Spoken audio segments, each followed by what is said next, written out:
Oi, pessoas! Prontos para mais um livro? Espero que estejam todos bem. Nós hoje vamos começar um livro chamado A Luta Incerta, de John Steinbeck.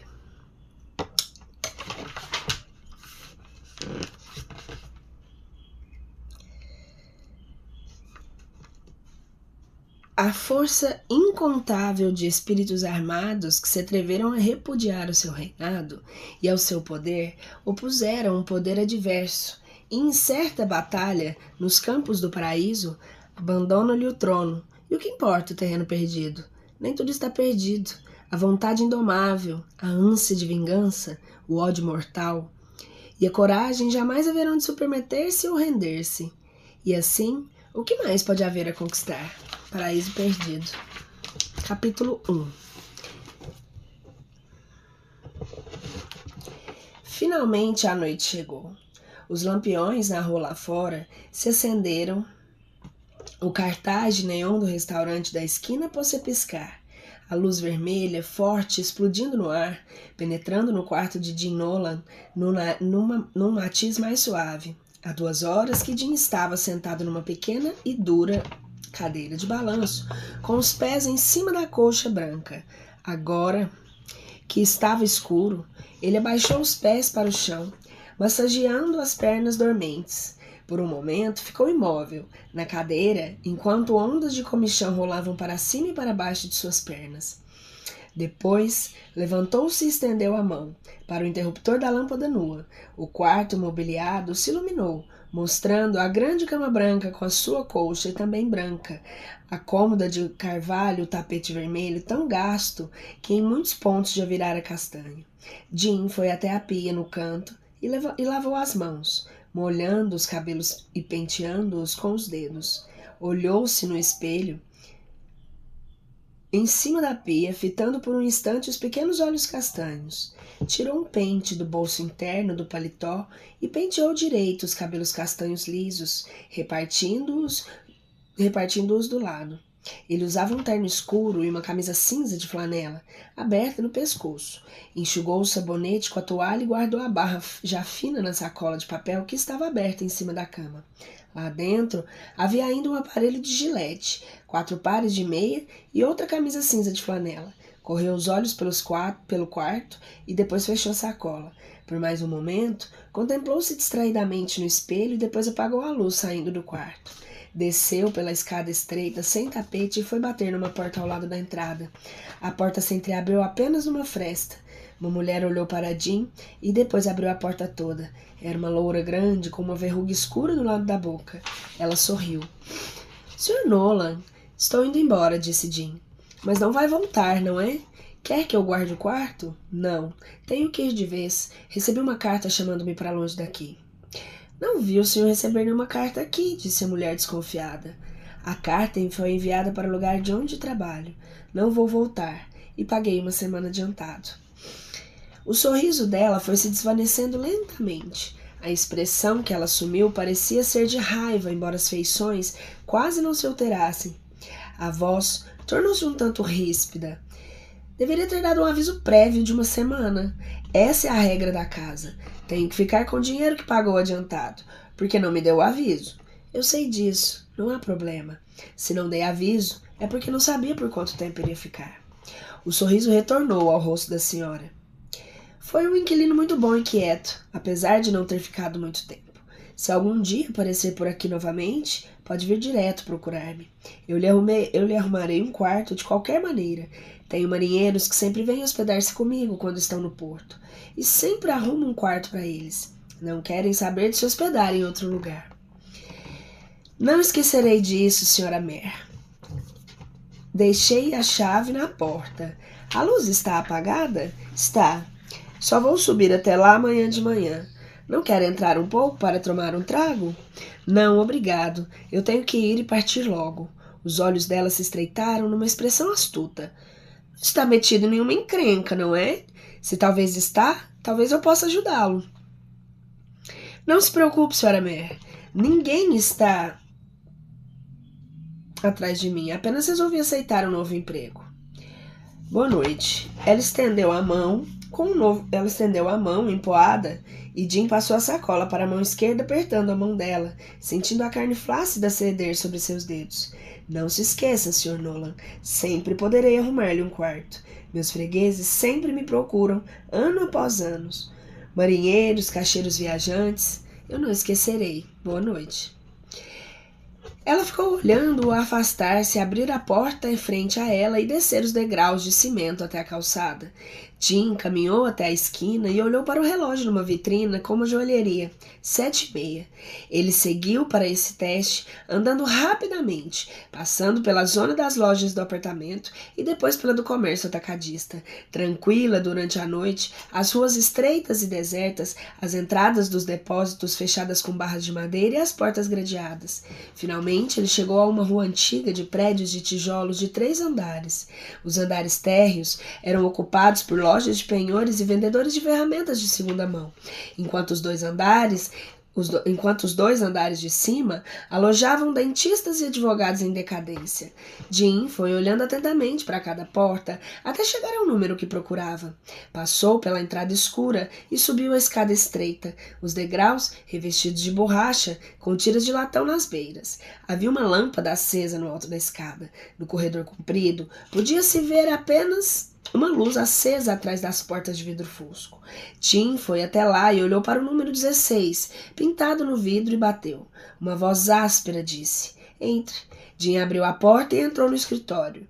Ele era pequeno, sem tapete, contendo apenas uma escrivaninha, um arquivo de metal, uma cama de lona e 2 cadeiras. Em cima da escrivaninha estava um pequeno fogareiro elétrico, sobre o qual havia um bule de café borbulhando. O homem olhou para Jean de trás da mesa formalmente. Depois, baixou os olhos para um cartão à sua frente e perguntou: "Jean Nolan?" "Sim." Jean examinou-o atentamente. Era um homem pequeno, impecavelmente vestido num terno escuro. Os cabelos espessos estavam penteados para os lados e para baixo, numa vã tentativa de cobrir uma cicatriz branca de quase 3 centímetros de largura, que passava horizontalmente por cima da orelha direita.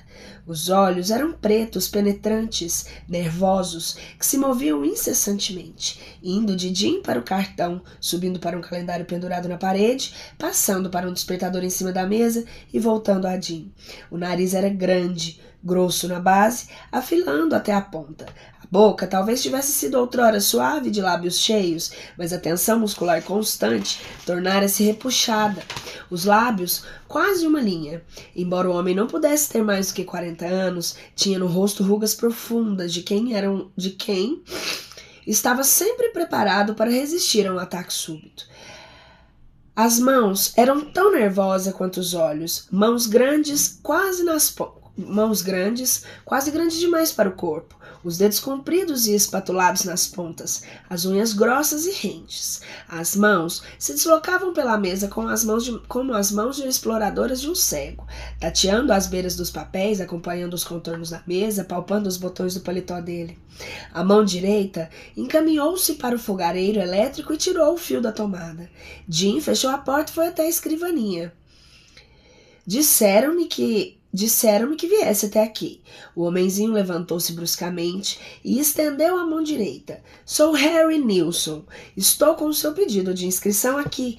Jean apertou a mão que lhe era estendida. "Sente-se, Jean." A voz nervosa era suave, mas visivelmente em decorrência de um grande esforço. Jean puxou a segunda cadeira e sentou-se junto à mesa. Harry abriu uma gaveta da escrivaninha, tirou uma lata de leite aberta e os buracos tampados com fósforo, além de um açucareiro pequeno e 2 canecas. "Aceita um café, Jean?" "Não, obrigada." Nilsson despejou o café preto nas canecas e disse: "Vou explicar-lhe como operamos em relação aos pedidos de inscrição. Jean, seu nome foi encaminhado ao comitê de novos membros. Tenho que entrevistá-lo e apresentar um relatório. O comitê examina o relatório e depois vota a favor ou não do seu ingresso.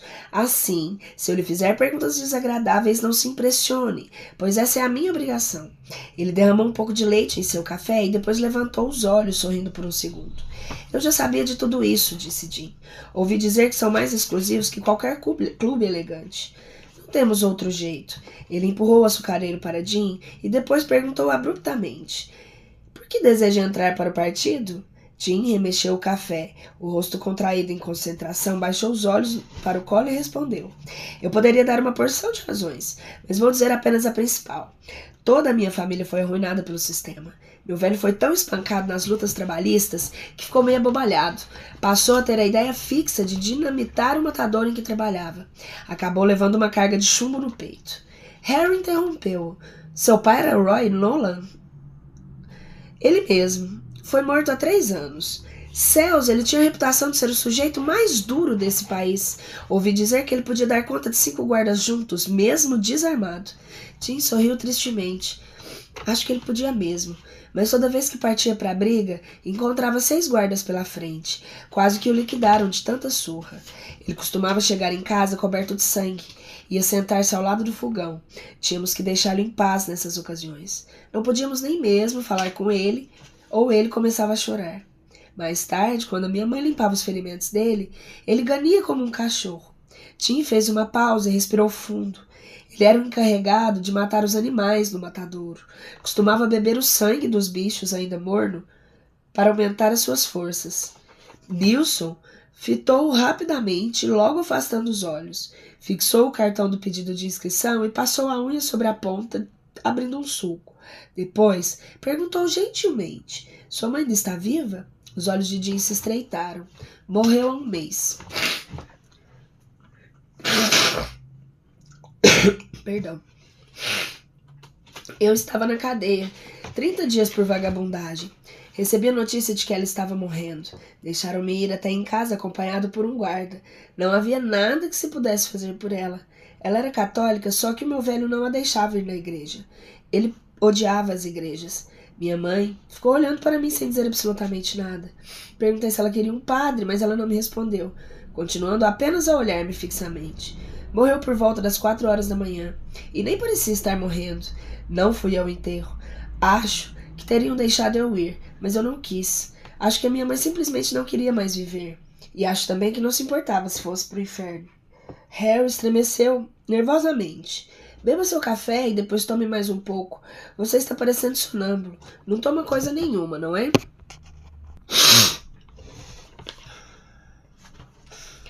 Está querendo saber se sou viciado? Não, não sou, e nem mesmo bebo. Nilson pegou uma folha de papel e escreveu algumas anotações. Como foi que prenderam por vagabundagem? A voz de Jim ao responder era arrebatada. Eu trabalhava na Tummons, a loja de departamentos. Eu era o chefe da seção de expedição. Uma noite, ao voltar do cinema, vi uma multidão na Lincoln Square. Parei para ver o que estava acontecendo. Tinha um sujeito falando bem no meio da praça. Subi no pedestal da estátua do senador Morgan para ver melhor. Foi então que ouvi as sirenas. Vi um esquadrão de distúrbios aproximar-se pelo outro lado da praça. Só que havia outro grupo vindo por trás. Um guarda me acertou pelas costas bem na nuca. Quando eu recuperei os sentidos, eu já estava preso por vagabundagem. Fiquei tonto, meio aturdido por bastante tempo.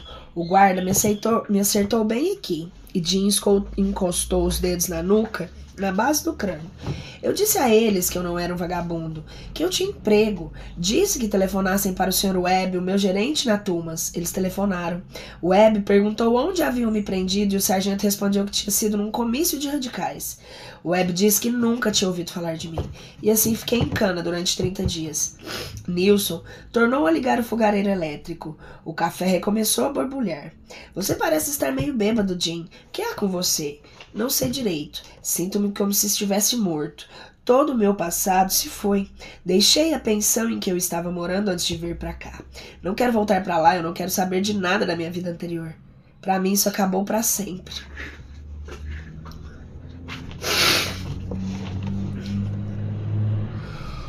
Nilson tornou a encher as canecas de café. Escute, Jim, eu quero que você tenha uma ideia exata do que significa ser membro do partido. Você terá a oportunidade de votar em todas as decisões. De votar, perdão, em todas as decisões. Mas, uma vez...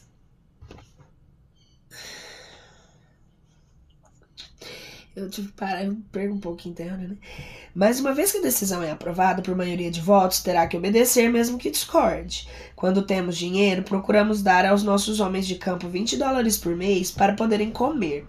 Só que não me lembro de nenhuma ocasião em que tenhamos tido esse dinheiro.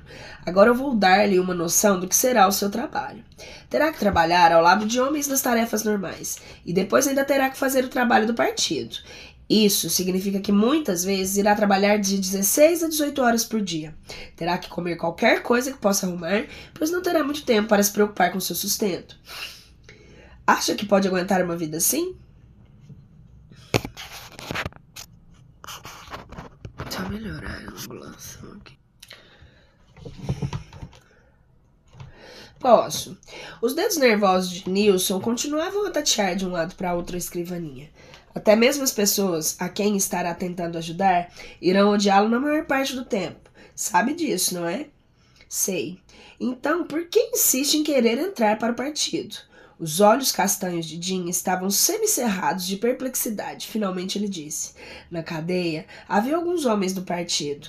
Conversaram comigo. Minha vida estava arruinada, era uma confusão total. E eu nada tinha a esperar. A vida deles não era assim. Estavam trabalhando por alguma coisa. Quero também trabalhar por alguma coisa. Sinto-me como se estivesse morto. Quero voltar a sentir que estou vivo. Nilson assentiu. Compreendo. Eu acho que você está absolutamente certo. Até que ano você estudou? Fui até o 2º ano da escola secundária. Depois eu comecei a trabalhar. Mas você fala como se tivesse mais estudo do que isso. Meu velho não queria que eu lesse. Dizia que eu estava abandonando minha gente. Mesmo assim, eu não parava de ler. Um dia, eu encontrei um homem no parque. Ele fez uma lista de livros que eu deveria ler. E eu li um bocado.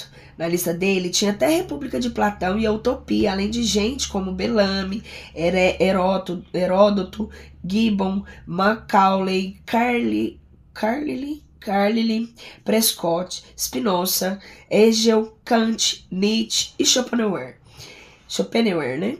Ele me fez ler até mesmo o Capital. Ele próprio se declarou um excêntrico. Disse que queria saber de todas as coisas, mesmo sem acreditar nelas. Gostava de agrupar os livros que tinham numa mesma orientação.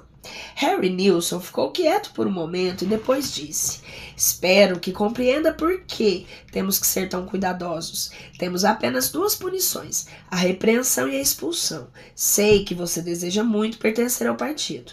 Vou recomendar a sua admissão porque eu acho que será um bom trabalhador pela nossa causa. Mas eu quero que saiba que na votação pode ser recusado.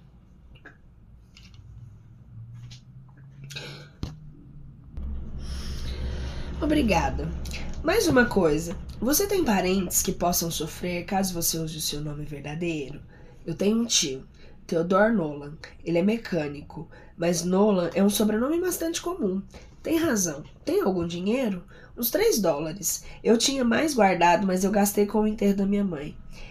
E onde é que você vai ficar aqui até estar tudo decidido? Não sei. Cortei todos os vínculos com o passado. Quero começar tudo de novo. Não quero deixar absolutamente nada para trás. Nenhuma coisa que possa prender-me. Nilson olhou para a cama de lona. Vivo aqui nesse escritório, disse ele. Como durmo e trabalho aqui. Se você não se incomodar de dormir no chão, pode ficar aqui alguns dias. Eu lhe agradeço. Jim sorriu de satisfação. Tenho certeza que os beliches da cadeira não eram mais macios do que seu chão. Já jantou? Não. Esqueci por completo de comer.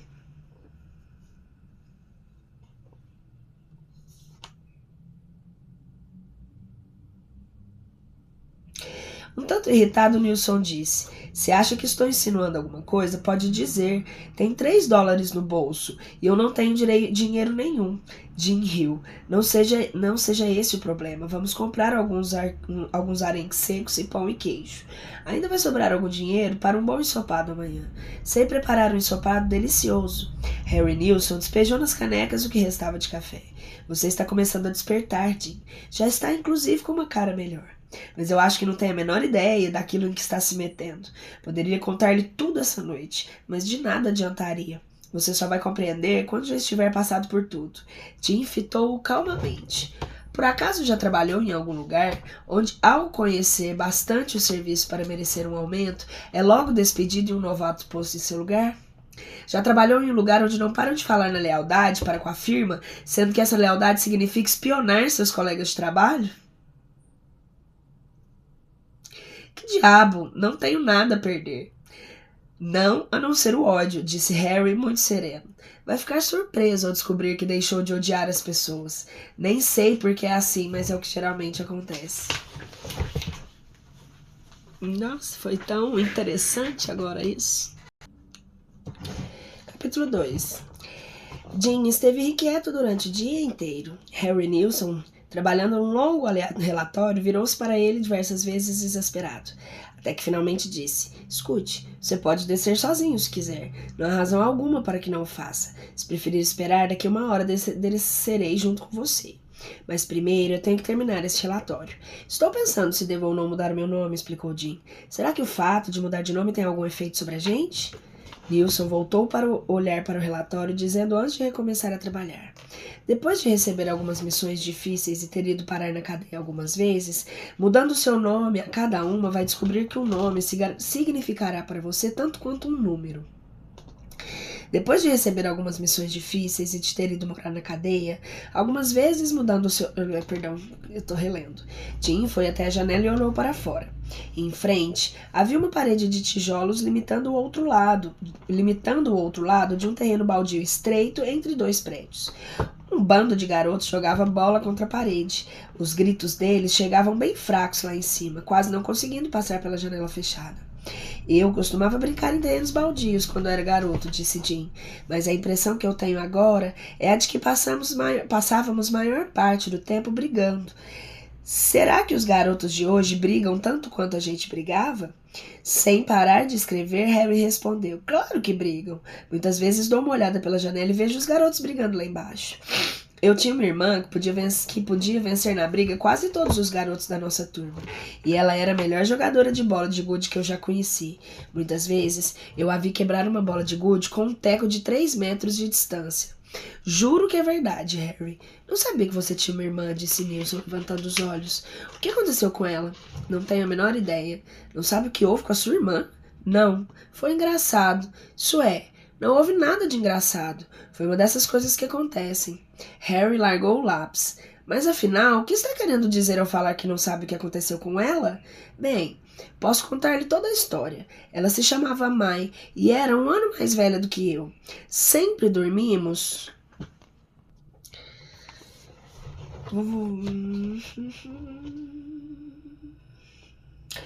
Quando acordei na manhã seguinte, o sol estava brilhando lá fora e a luz da cozinha continuava acesa. A gente fica com uma sensação estranha e esquisita, né, da solidão quando há uma luz acesa durante o dia. Minha mãe saiu do quarto, acendeu o fogão, que era de lenha.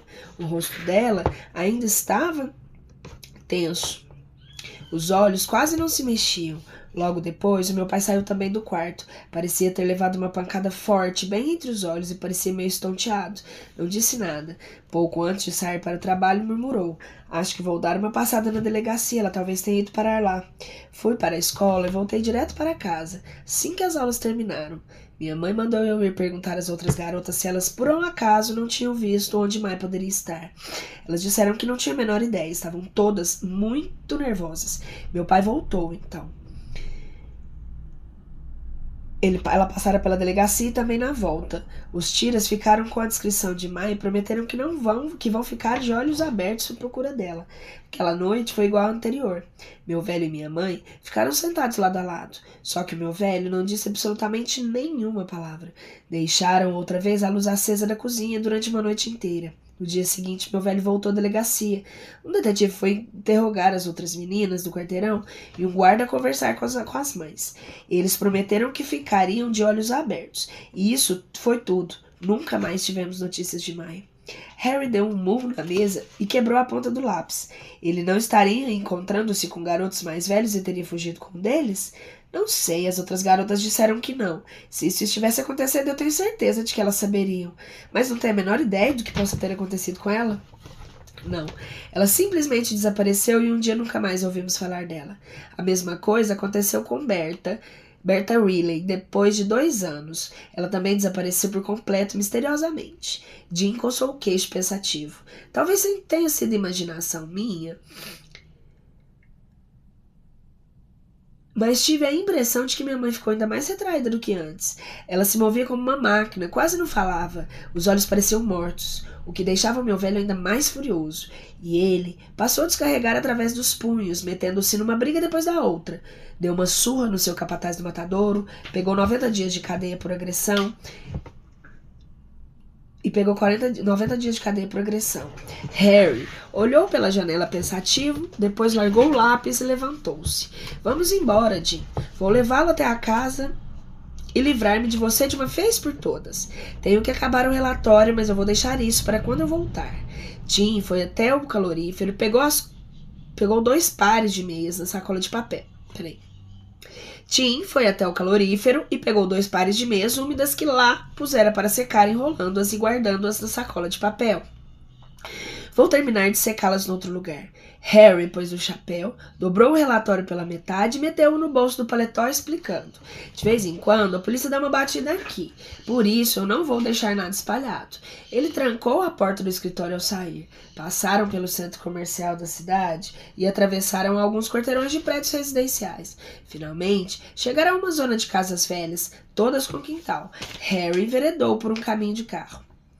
Chegamos, é lá nos fundos. Seguiram até o final do caminho e encaminharam-se para um pequeno chalé, recentemente pintado, a alguns metros depois da casa.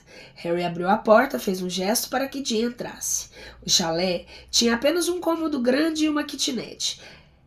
Havia 6 camas de lona lá dentro, com armações de aço e cobertores de exército. 3 homens estavam ali, 2 deitados, e um terceiro grandalhão com o rosto de lutador de boxe inteligente catava milho numa máquina de escrever.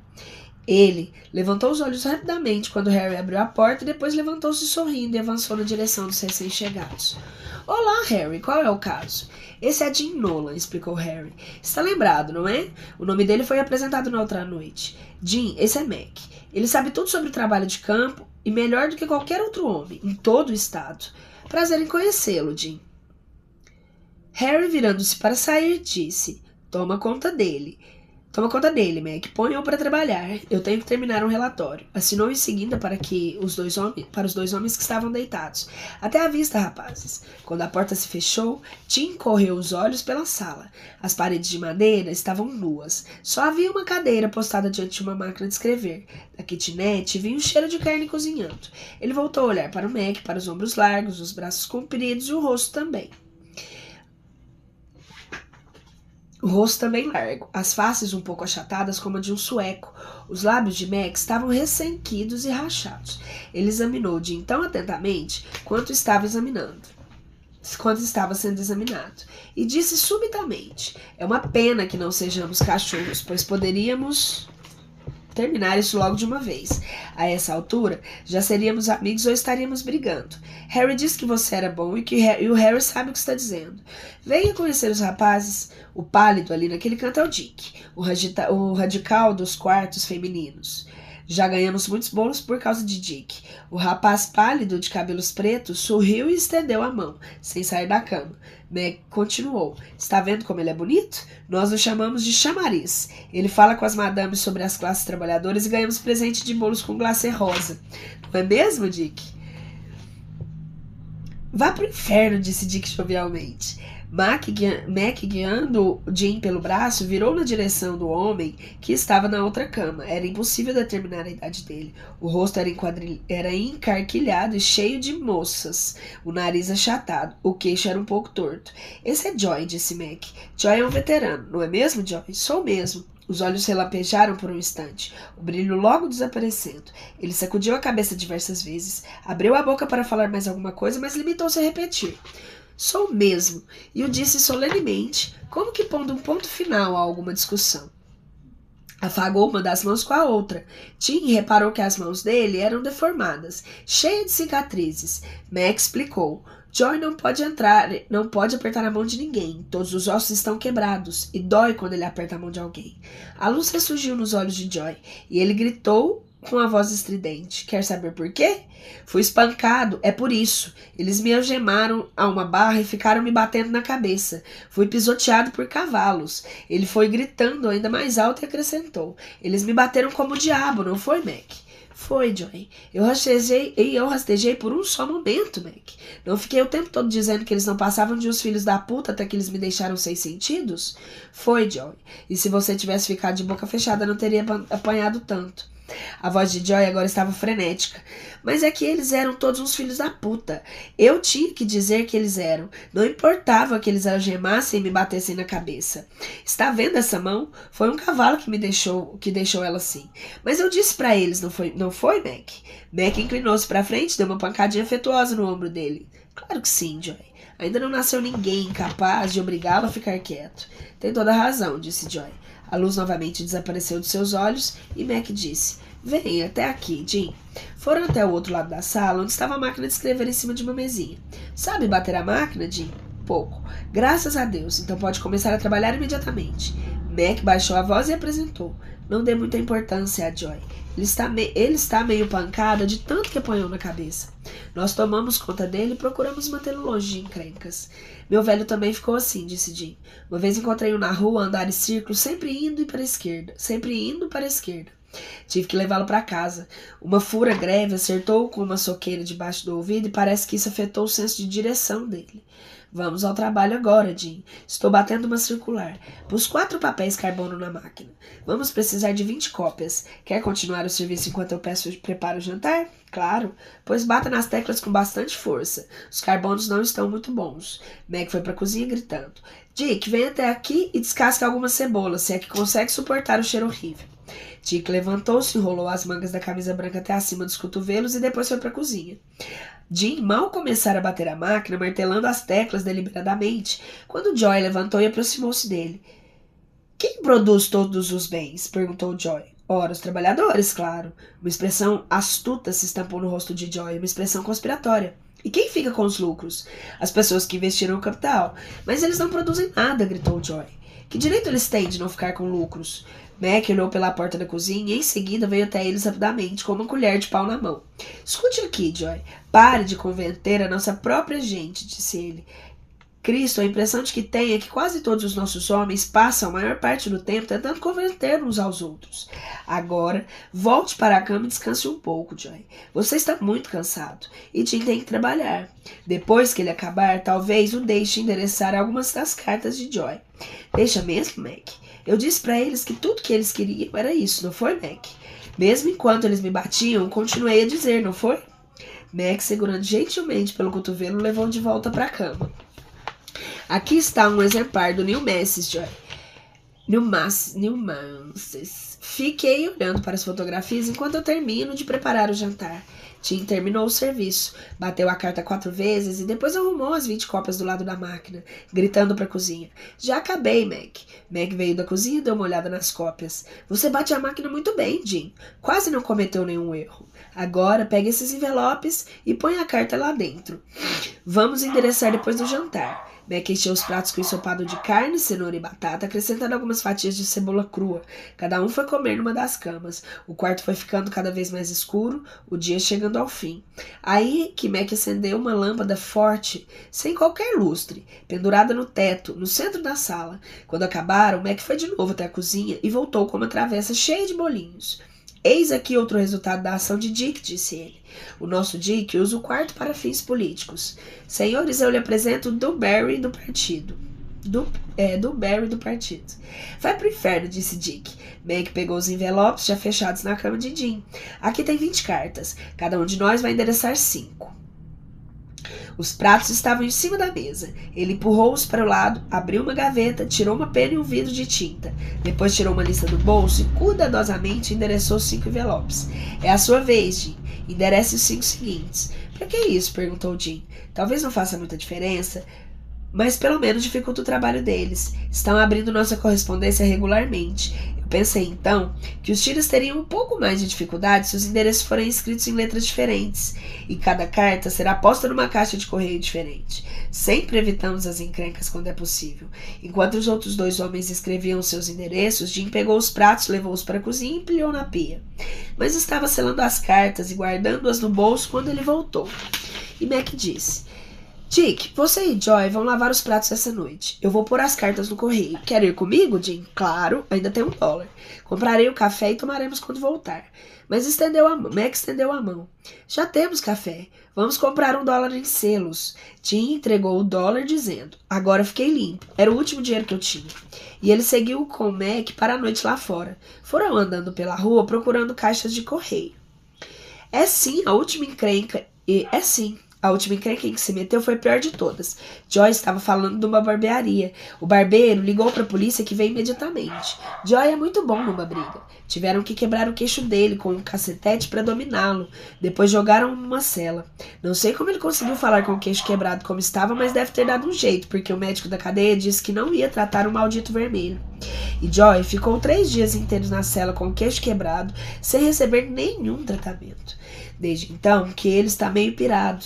Espero que o tirem daqui em breve. Ele já apanhou demais. Pobre coitado. Mac tirou o maço de envelope do bolso e separou 5 em letras diferentes. O problema é que Joy nunca aprendeu a ficar de boca fechada. Olhe só pro Dick. Ele não tem uma única marca. E o belo Dick é tão duro quanto Joy quando há uma briga. A diferença é que Dick, assim que é preso, começa a chamar os tiras de senhor. No final, os tiras estão tratando eles a pires de leite. E Joy é um cabeça dura. Encontraram a última das 4 caixas de correio na esquina da Lincoln Square. Depois que Mac largou as cartas lá dentro, os dois atravessaram a praça andando devagar. As folhas dos bordos estavam começando a cair pelos caminhos. Apenas poucos bancos estavam ocupados. Os lampiões altos da praça já estavam acesos, a luz atravessando e as copas projetando sombras rendadas no chão. Não muito longe do centro da praça erguia-se a estátua de um homem de barba e de casca. E Jim apontou para a estátua e disse: eu estava em cima do pedestal tentando ver o que estava acontecendo. O guarda deve ter pulado e me acertado como se acerta uma mosca. Acho que entendo como Joy se sente. Fiquei 4 ou 5 dias sem conseguir pensar direito. Surgiram imagens súbitas na minha cabeça e desapareciam rapidamente sem que eu conseguisse fixá-las. É uma dor constante que se irradiava na nuca. Mac encaminhou-se para um banco e sentou.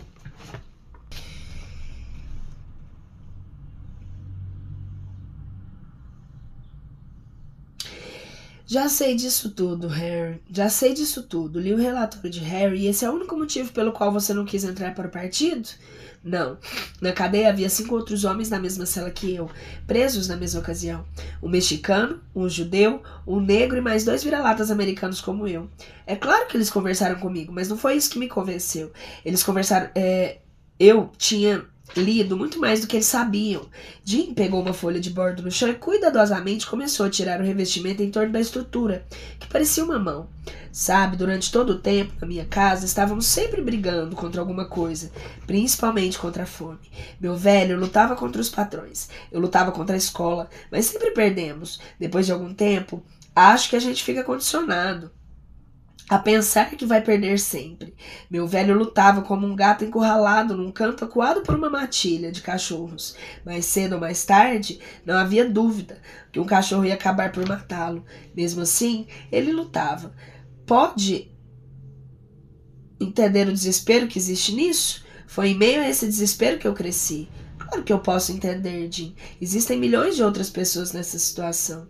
Jim sacudiu o que restava da folha e depois esmagou-se entre o polegar e o indicador. Mas não era só isso. Meg, nossa casa estava sempre dominada pela raiva. A raiva parava em nossa casa como fumaça. Era uma raiva cheia de rancor. A raiva dos vencidos. Contra o patrão, contra o diretor da escola, contra o merceeiro, contra a esquina que cortava nosso crédito. Era uma raiva que deixava a gente com uma dor no estômago, mas nada se podia fazer. Continue, Jim. Não sei onde você está querendo chegar, mas você deve saber. Jim levantou-se bruscamente e ficou parado diante do banco, limpando os destroços da folha de sua mão. Os destroços de folha da sua mão. Já vou chegar lá, Mac. Naquela cela haviam 5 homens criados, nas mesmas condições que eu. Há alguns até bem piores em condições, e embora eles sentissem raiva, também não era o tipo de raiva que eu sentia. Eles não odiavam um patrão ou um açougueiro, eles odiavam todo o sistema que propiciava a existência de patrões, o que Era muito diferente. Não era o mesmo tipo de raiva que eu sentia. E não era só isso, Mac. Eles não tinham a desesperança que me dominava. Eles sentiam uma paz interior. Sabiam que estavam trabalhando. No fundo, tinham a convicção absoluta de que mais cedo ou mais tarde acabariam vencendo ou destruindo o sistema que odiavam. Aqueles homens tinham uma serenidade impressionante, Mac. Está por acaso tentando converter-me? Perguntou Mac sarcástico. Não, eu estou tentando contar-lhe o que aconteceu comigo. Eu nunca conhecera qualquer de esperança ou paz. E tinha fome disso. Provavelmente eu conhecia mais sobre os chamados movimentos radicais que todos aqueles homens. Eu tinha lido mais do que eles. Eles tinham o que eu procurava e haviam conseguido trabalhando. Pois você já datilografou algumas cartas essa noite. Está se sentindo melhor? Perguntou Mac áspero. Jim voltou a sentar-se e respondeu suavemente. Gostei de fazê-lo, Mac. Não sei porquê. Pareceu-me uma coisa boa para estar fazendo. Pareceu-me ter algum sentido. E nada do que eu fiz antes teve qualquer sentido. Tudo não passava de uma mixórdia. Não creio que eu ficasse ressentido pelo fato de alguém estar lucrando à custa do meu trabalho. Mas eu odiava estar metido numa ratoeira. Mac esticou as pernas e enfiou as mãos nos bolsos. Se o trabalho o deixa feliz, Jim, então você deve divertir-se bastante daqui para frente. Se aprender a bater extenso e rodar um mimeógrafo, eu posso garantir-lhe pelo menos 20 horas de trabalho por dia. E se odeia a ideia de alguém lucrar à sua custa, posso prometer-lhe que você não ganhará um só tostão pelo seu trabalho. A voz dele era jovial. Se o trabalho... Peraí. Você é o chefe aqui, não é, Mac? Eu? Não. Eu lhes digo o que fazer, mas eles não são obrigados a fazê-lo. Não posso dar quaisquer ordens. As únicas ordens que realmente são válidas são as que decorrem de uma votação. Seja como for, Mac, se você tem alguma força. O que realmente estou querendo é cair em campo. Eu gostaria de entrar em ação. Você está querendo punir-se, não é? Disse Mac com um sorriso. Bem, não sei não, mas acho que o comitê dá alguma importância muito maior a um bom datilógrafo. Por algum tempo, pelo menos, você terá que deixar o romance de lado. Esquecer as histórias do nobre defensor, do partido atacado pelas bestas do capitalismo. Subitamente, o seu tom mudou. Ele virou-se para Jim. No campo, o trabalho é árduo e perigoso. Não pense que o trabalho na célula também não é perigoso. Você nunca sabe em que noite um bando de legionários americanos encharcados de uísque ou ouvindo os tambores de marchas militares irá aparecer e espancá-lo até deixá-lo sem sentidos. Já passei por isso e sei como é. Não há veterano como o homem que foi convocado para o exército e passou 6 meses em treinamento militar no quartel, enfiando a baioneta num saco de serragem, sem nunca chegar a ter ido à guerra. Os homens que estiveram de fato nas trincheiras são muito diferentes, mas se o negócio é provocar agitação patriótica, dê-me 20 soldados que não passaram dos campos de treinamento. Em qualquer noite escura cheia de uísque, eles partem bravamente para defender o país, ameaçando por 5 garotos imóveis e idealistas. Quase todos eles têm citações de coragem por ferimentos recebidos, só que foram obtidas porque estavam bêbados demais para conseguir andar e caíram e se machucaram. Você não gosta muito de soldados, não é, Mac? Perguntou Jim, soltando uma risada. Não gosto de ex-soldados que se arvoram em defensores da verdade, que falam de guerra como se tivessem participado, mas nunca chegaram nem a sair do país. Eu estive na França, Jim. Os soldados que lá estavam eram homens bons, honestos, um gado estúpido. Não gostavam da guerra, mas faziam o que lhes era mandado. Aos poucos, foi se acalmando. Jim viu-o sorrir, um tanto embaraçado. Eu me esquentei demais, não foi, Jim? Mas vou lhe explicar o porquê. Uma noite, 10 desses filhos da mãe caíram em cima de mim. E depois de me deixarem sem sentido, pularam em cima de mim e me quebraram o braço direito. Não satisfeitos com isso, ainda atearam fogo na casa da minha mãe. Foi minha mãe que me tirou de lá de dentro, arrastando-me para o quintal da frente. Mas o que houve? O que você tinha feito? O sarcasmo retornou à voz de Mac. Eu estava subvertendo ao governo. Tinha feito um discurso dizendo que havia gente morrendo de fome. Levantou-se e acrescentou. Vamos voltar, Jim. Eles já devem ter acabado de lavar os pratos. Procuro não ser amargo, mas o fato é que aquele braço quebrado ainda me deixa descontrolado. Atravessaram a praça lentamente. Alguns homens, sentados nos bancos à beira do caminho, recolheram as pernas para dar-lhes passagem. E Jim disse, se eu pudesse dizer alguma coisa para que me designassem para o trabalho de campo, Eu ficaria muito agradecido. Está bem, mas eu ainda acho que você deveria aprender a bater stencil e operar o mimeógrafo. Você é um bom garoto. Eu gostaria que ficasse aqui conosco. Por hoje é só. Um beijo.